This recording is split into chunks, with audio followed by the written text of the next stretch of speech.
All right, ladies and gents, welcome back to DSP versus the Internet, episode 12 for May 6, 2023. I hope you're enjoying the show so far. Let's keep going. I think at this point we're at the tail end of Ultra member submissions, and now we're heading into the general submissions of regular members. So let's see what they had in store for us this week. Here we go. Remember, What's up, bro? that's Conor McGregor. Remember, if you would like to be part of the show and be one of the people to submit videos for this show, then please become a member. Channel members are the people who submit these. All right, here we go. You think you're tough? When a gang leader confronts Conor Question, McGregor. bro. Oh, this Yo, isn't ask me, legit. You want to kiss my?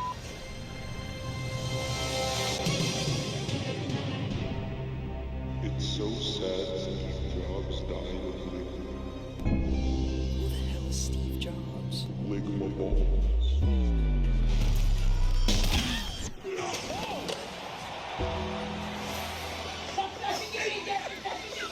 All right, I'm just going to say it. Last week we watched a Conor McGregor video like this. It was funny. This is the second week you're submitting another video. This is exactly what I mean. Just because it was funny last week doesn't mean it's immediately going to be super funny the next week. So I would actually refrain from submitting the same kind of videos back to back because then they're not funny. If we waited a few weeks, maybe I would have found this funny. But watching it back to back like that, no. So I'm going to say, thanks for the submission. Sadly, I don't think it's funny. We're going to move on. Another beautiful day at the Krusty Krab. Another day servicing the masses. Oh, SpongeBob. They can't get enough. They want more. More of that secret formula. Oh, It's his body. that smells good. So the cheese on the crab burgers is his body. Doesn't it, Mr. Krabs? Aye. It do, Mr. Squidward. It do. Sponge me, boy. Maybe a bit more of that secret formula. Is that good, Mr. Krabs? Is that how you like it? Aye. That's how old Mr. Krabs wants it, but the salty dog wants even more.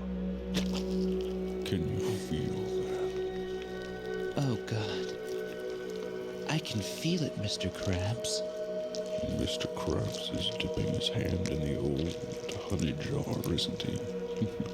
You can take as much as you want, Mr. I think I've seen enough. Let's continue on. The way the work week works is the worst. Waking up on Monday, you've got 5 days in a row of work or school. It's too much. Correct.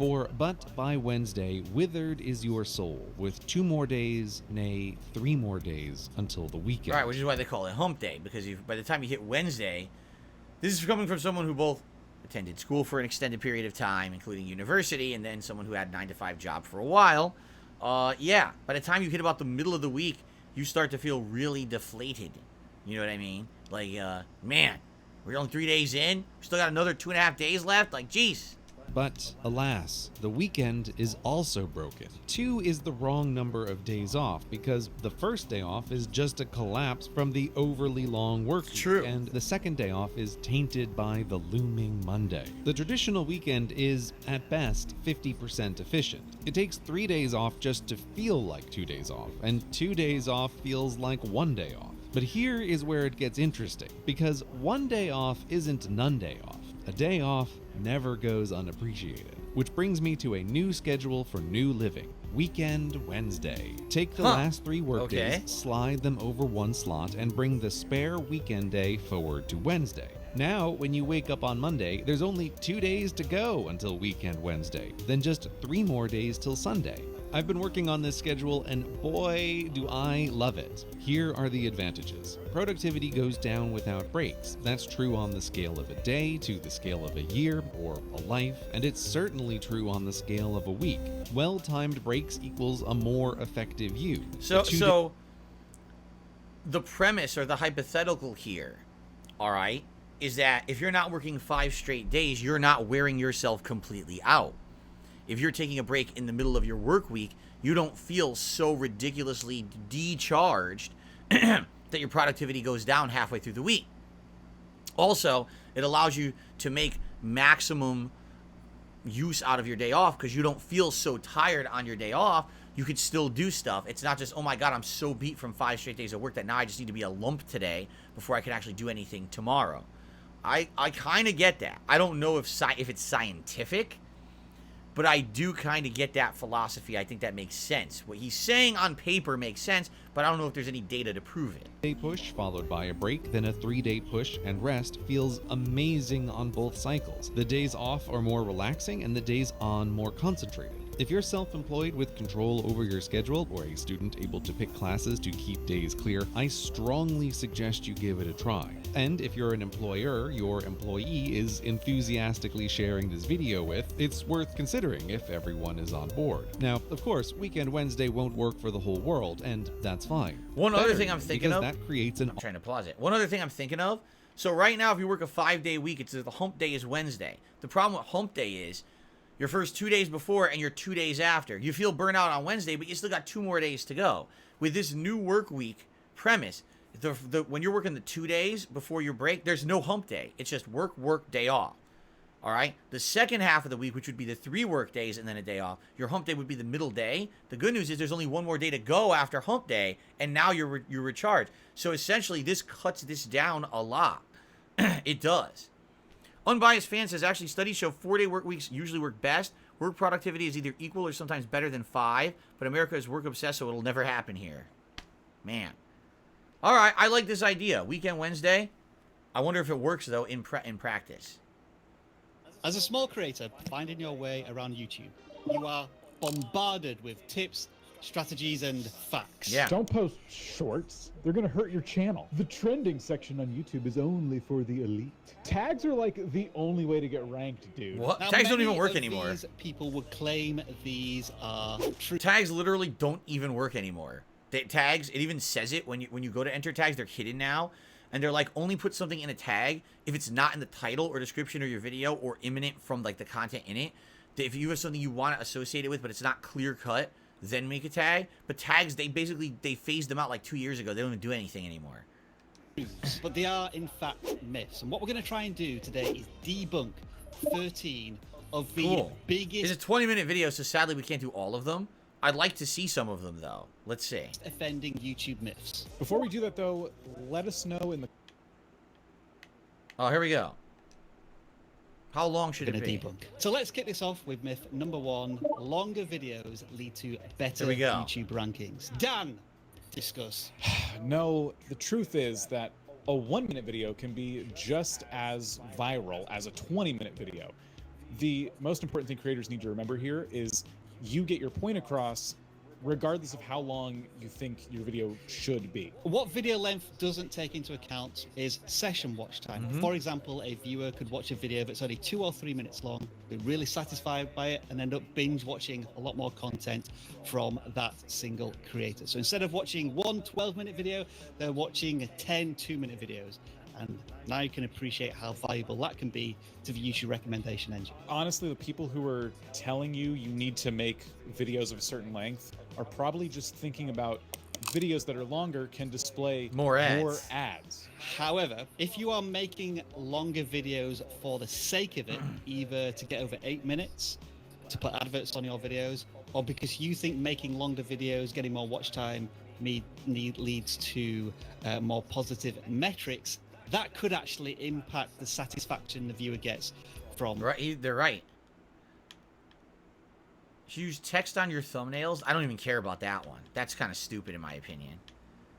Do you need tags? I already answered that. I know for a fact tags were essentially phased out 2 years ago. They're only used if you don't have a descriptive title. If you have a nice descriptive title on your video, there's no reason to use tags on a video whatsoever. They add nothing. Your video won't get any more discoverability like that, okay?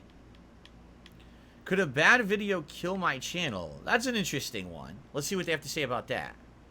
A bad performing video will completely cripple your channel. That's something that a lot of people are actually very afraid of, but rest assured, again, YouTube coming to us with this information and saying, no, videos on YouTube are all treated individually. So having one video that completely flops does not necessarily mean your next video is going to be affected by that somehow. Now, when you started... No, you want to know what the truth is? It's the opposite. It's the opposite rationale. Just because you get one video that's popular or goes viral, you can't depend on that happening again, because YouTube's algorithm is so weird that it'll pick up a video, toss it into the algorithm, get a bunch of views, and then all your others that are similar will never be seen.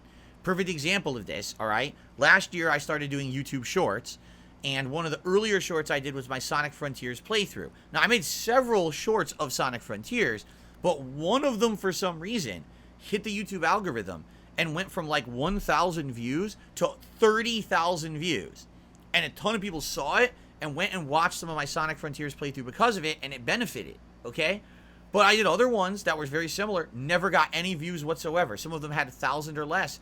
I've been doing shorts consistently on the channel. Since then, the most I'll get is like maybe 2,000 views on a short.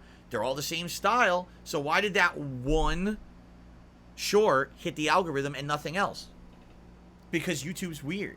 And I think it's what it is. People think, oh, if I just keep following the same formula of success, I'll be successful. In reality, that's not the case on YouTube at all, because YouTube can be pretty random. What you need to do is when you have that flash-in-the-pan success from that one video, do what you can for the people who are now going to check out the other content on the channel to try to retain some of that. You see what I'm saying? There you go. Let's continue that. Let's see here. Do you need expensive gear? No, you don't. As long as the visual and audio sounds good, you don't need expensive gear. I don't have expensive gear. Do you need clickbait? You don't need it. No, you don't. It helps, though. But you don't need... I don't even need to watch the video because I can answer the questions for you. You don't need clickbait, but man, clickbait can help, right? It really can.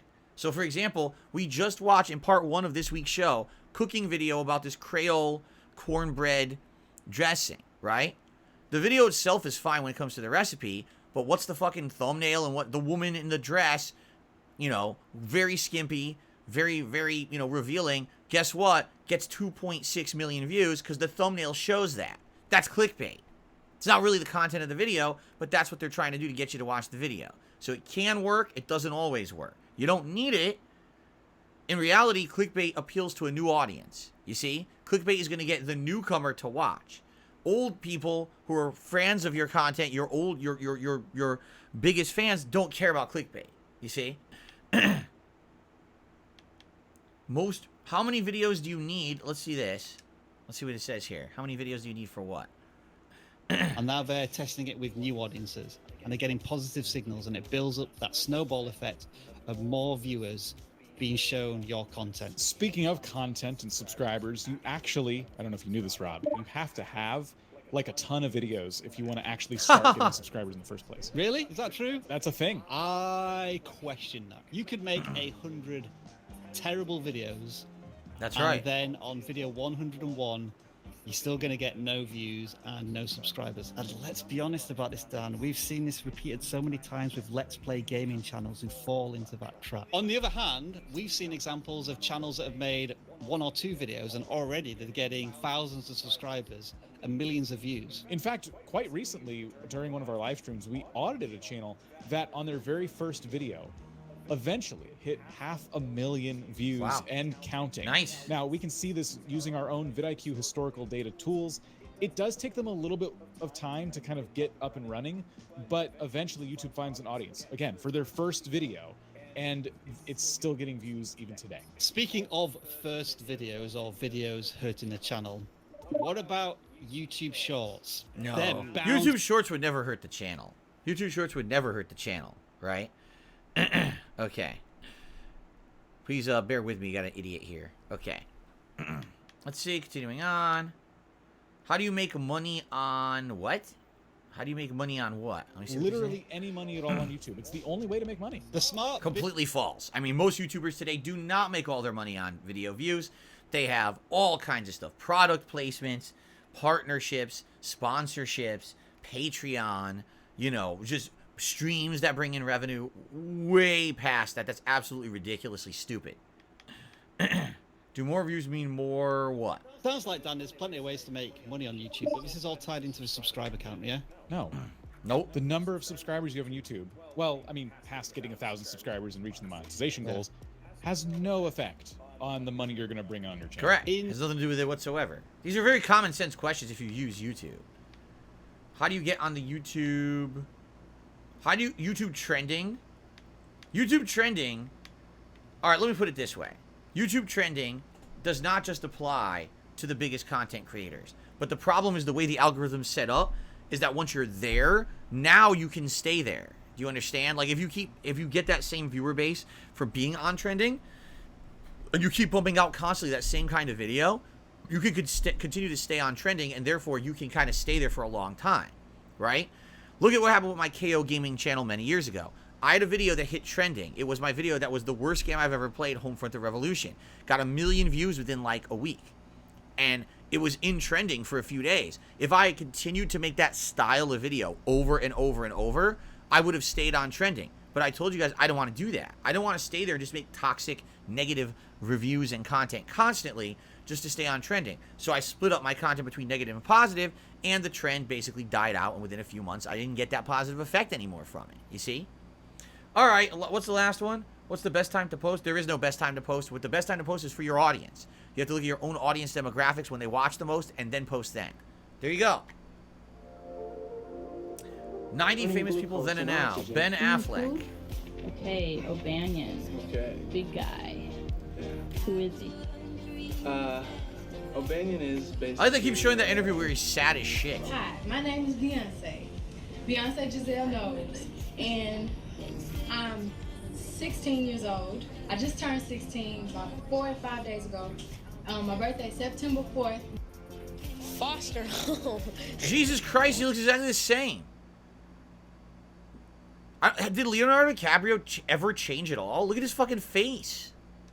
It's the same exact face. What an incredible honor. He got a few lines on his face. That's about it. Thank you so much. Looks exactly the I same. started singing when I was in kindergarten at a talent show. Sorry to interrupt. There's a compilation video of me falling like 7 times. It's hilarious. It's incredible.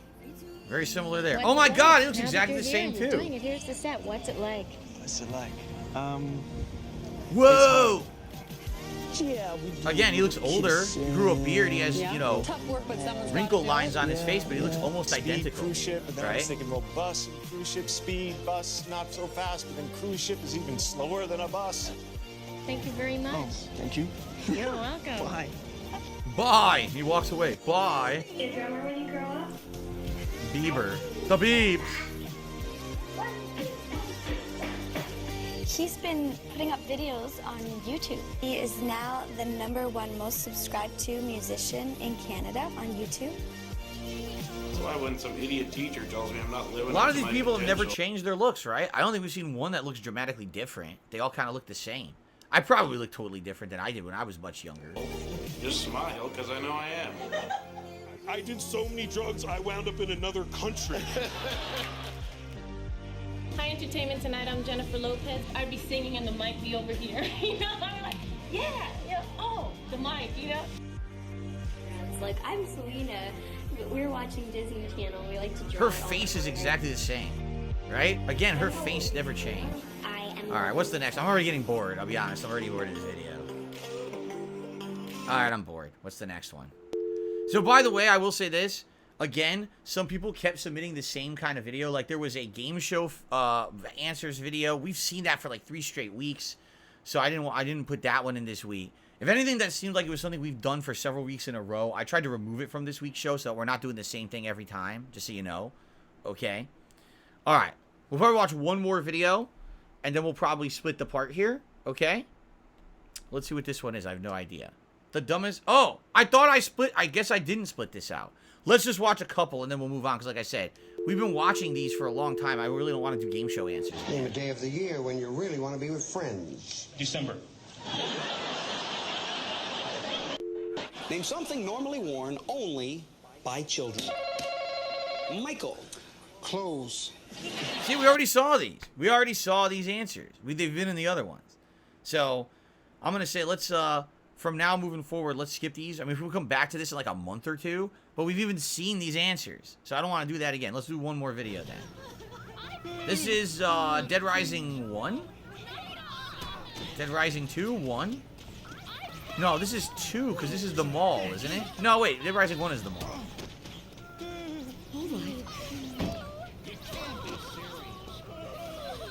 What the hell's going on? Okay.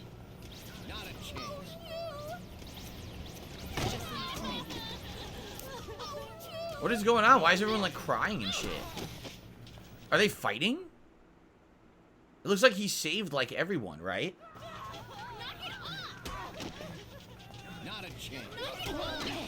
Yeah, they're fighting each other. It looks like he rescued, like, everyone in the mall, right? Dead Rising funny moment. Heather is pushing and kicking Ronald 4. 18 views.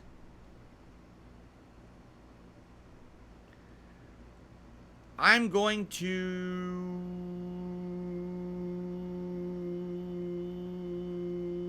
skip that one.